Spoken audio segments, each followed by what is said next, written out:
Our next guest is Julius, and he is one of those elusive blue cards. In our color coding system for temperament and personality, the card that we get the least often is blue. And those are going to be your calm, cool, collected animals. They are the most amenable to being held and handled. They're the most adaptable to change. They're the ones that have zero issues during their vet visits. They take it like champs. And they are the ones that we get the least because most people keep those. And also the shelter is a really stressful environment. So they might be a blue card in your home, but in the shelter they might be a little bit different.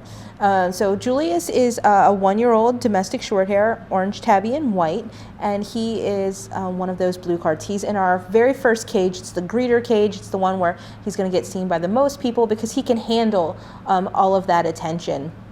I picked him up, no issues, brought him in here. He took a cat nap already on Tammy's lap. He really just doesn't care about what's going on in his cage.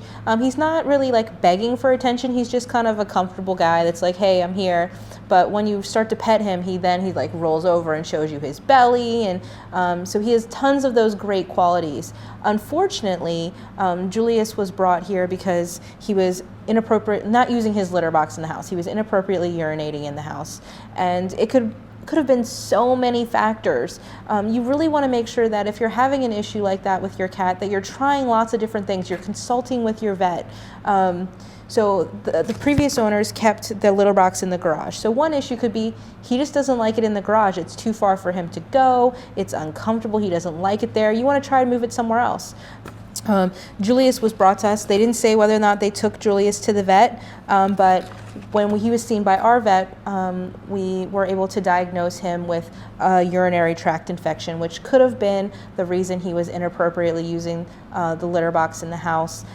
Cats often associate the pain that they feel when they have a problem like that in the litter box with the litter box and try to go elsewhere to get rid of that pain. So we have treated Julius. He's on some medication for that, and we are also recommending a special diet to make sure that isn't a frequent problem for him. And so as long as his new owners keep up with that proper diet, he shouldn't have any issues. So if you are okay with that special diet and you want to make Julius part of your family, you can visit him here at 1832 Rosemont Avenue.